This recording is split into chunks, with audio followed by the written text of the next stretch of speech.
কেমন আছেন ভাইয়া? ভালো আছেন? এক কথা বলেন, কথা বলেন। আচ্ছা, কি নাম আপনার? আমি ওয়াদা দিয়েছি আপনাকে কিছু করব না, কথা কাছে মিল থাকতে হবে, ঠিক না? আপনি আমাকে বলবেন ওনার কাছে কতদিন থেকে আসছেন, কখন থেকে আসছেন, ওনার ফ্যামিলিতে কি কি করছেন, সব বিস্তারিত বলবেন। হ্যাঁ, যে বলো। হ্যাঁ, বলো বলো। আমি ওর কাছে আছি 20 বছর ধরে। আজকে 20 বছর, তার মানে জি। বিবাহের আগ থেকে। জি। আচ্ছা, বিবাহ হয়েছে কত বছর আপনাদের? 13 বছর। যে হ্যাঁ, আমাকে কেন ডাকলেন? আপনাকে ডাকছি, আমরা দুইজনই মুমিন মুসলমান, ঠিক না? জি। এই মেয়েটার কি কি ক্ষতি হয় এই জন্য ডাকছি। ওর তো কোনো ক্ষতি হয় না, ওরে তাহলে? আরো আগলাই রাখছি আমি। আপনি? জি। আচ্ছা, কি কি উপকার করছেন? উপকার করি নাই, সেরকম তো ও অবাধ্য হয় নাই, সেরকম তো ওর কোনো ক্ষতিরও দেখি নাই আমি কিছু। আচ্ছা, কি বলেন আপনি কি কি ক্ষতি করছেন? এখানে আসেন, জোরে বলেন। উনি রাত্রে অনেক সময় অনেক ভাব নেয়, তারপর আবার খাবার খেলে আমি নিজেই খাবারে গন্ধ পাই। হ্যাঁ। হ্যাঁ, তো এক এক সময় এক একজন। তারপর আমি ওই যে আয়াতুল কুরসি ছেড়ে কি যেন রুকাইয়া সূরা ছেড়ে দেই, আবার আমি নিজে আয়াতুল কুরসি পরে আঙ্গুলে যখন চাপ দিয়ে ধরি তখন মানে ও বিভিন্ন ধরনের ইয়া করে, এক এক সময় হা করে, তারপর সেটা আমি বলি না, আমি আসি না, আমি ও পাক না পাক আছে তাই আমি আসি না। আমি ও যখন পাক থাকে তখন ও নামাজ পড়তে বললে ওর নামাজ পড়ে। আপনার নাম কি বললেন? আসি না, আমি আব্দুল্লাহ। ও, আব্দুল্লাহ ভাই আসছেন। যাও, আমার আব্দুল্লাহ জি। আচ্ছা, আব্দুল্লাহ ভাই। তিনি ভালো আছেন, জি। নরম ভদ্র। আচ্ছা, যাও, আব্দুল্লাহ ভাই, যেহেতু আপনি আসছেন, অসংখ্য ধন্যবাদ। এই কিছুক্ষণ আগে না এসে কানছে কে? রুকাইয়া। রোকাইয়া। ও, নবীর মায়ের নাম কি?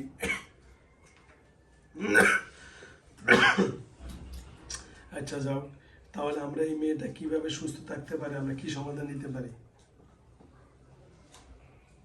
গাজীপুর থেকে ওর পিছনে 3টা ছেড়ে দেওয়া হয়েছে বজ্জিন। গাজীপুর? জি। কোথায়? শালনা। এখানে কে? ওখানে আমাদের এক আত্মীয়ের বাসায় গেছিলাম, তো গাজীপুর শালনা? জি। জি, কে ওনাদের কি আত্মীয় হয়? ওর বন্ধুর ওয়াইফের সাথে একজন আছে, উনি বাড়ি থেকে ভালো, যখন আসছে উনি ভালো, হ্যাঁ। কিন্তু ওনার যে নাতিপুতি বংশধর আছে হ্যাঁ। ওইখান থেকে 3টা ছেড়ে দেওয়া হয়েছে ওর উপরে, এজন্য ওর বিভিন্ন সমস্যা হইতেছে। আচ্ছা, যাও, এটা হলো। তাহলে আপনার এই রং যদি আমি দায়িত্ব দিই দেখাশুনে রাখার, হ্যাঁ, আমি ওরে দেখিয়ে রাখছি। ঠিক আছে? জি। তাহলে আমার কাছেও আব্দুল্লাহ নামে জিন আছে, কি জি। আছে? এরপরে সবচেয়ে বড় হইলো নাইম ভাই। কি ভাই? জি, নাইম ভাই। নাইম ভাই, সাইমা, সায়রা। হ্যাঁ, ঠিক আছে? আমি বলছি। বলছেন? জি, জি বলছিল। সব বলছে? হ্যাঁ, বলছি। ওই যে টিভিতে দেখি, আপনাকে দেখি, আর আমি তখন আপনার বলছে কাছে ওনার নিয়ে কাছে, আসতে বলছি এই আপনার কারণে। কাছে কে কে আছে ও, বলছে। হ্যাঁ, বলেন। আপনার কাছে নিয়ে আসতে বলছি আমি এই কারণে। আপনি বলছেন? আজকে জি, আসতে আমি চায় না, বলছি। আজকে আসতে চায় না, গতকালকে এসে আসবে কিভাবে? বদগুলায় বাধা দেয় যে, কিভাবে আসবে? তাহলে এখানে আসার ঠিকানা কি আপনি এদেরকে জি, বলছেন? আমি ওনারে বলছি, সত্য? হ্যাঁ। বারবার বলছি। উনি অন্যদিকেও নিয়ে যাইতে চাইছিল, চাঁদপুর নিয়ে যাইতে চাইছিল, চাঁদপুরে, হ্যাঁ। লালবাগ নিয়ে যাইতে চাইছিল। আপনার ঠিকানা, আপনার ফোন হুজুর, আপনাকে মানে আমি অনেকবার আপনাকে 20-25 ফোন দিলে বার ফোন পাওয়া দিছি, যায় না। আপনার ওই যে ইউটিউবে যে নাম্বারটা, হুম। এই যে হ্যাঁ 37 নম্বরে ফোন রিসিভ হয় না। ও, আসলে অনেকবার ফোন দিছে, ফোন দিছে হয় না। আচ্ছা, যাও। একদিন না, আমি 3 দিন ফোন দিছি, কিছুক্ষণ পর পর পর পর ফোন ওটা দিছি। আসতেই দিতে চায় না, আমি আচ্ছা। আগ্রহ দিয়ে নিয়ে আসছি। আচ্ছা, যাও। রাস্তায় বসেও যেতে চাইছিল, হে। নিয়ে যেতে না। চাইছিল, ও, আচ্ছা আচ্ছা আচ্ছা। আমি আচ্ছা, নিয়ে আসছি। আচ্ছা, আব্দুল্লাহ আমি ভাই, দিছি না। ধন্যবাদ আপনাকে, অসংখ্য অসংখ্য ধন্যবাদ। আপনি আছেন বলে হয়তো আল্লাহ ওই মেয়েটাকে সুস্থ এখনো রাখছেন। আচ্ছা, যাও, উনি যে বলছেন ওনাদের সংসার জীবন নাকি অনেক অশান্তি, এবং এই মেয়েটাও ফাঁকে ফাঁকে অনেক অসুস্থ হয়ে যায়। এরা কারা করে? এগুলো কি রুকাইয়া না অরুকাইয়া, এরা অন্য অন্য কেউ? আমার অন্য বলুন। রুকাইয়া না, না? রুকিও ভালো।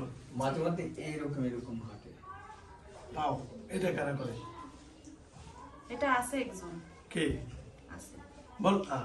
অনেক বছর আগে, আজ থেকে অনেক বছর আগে ওনার সামনে আসছিল, ওনারে দেখা দিছিল। ওনারে? জি।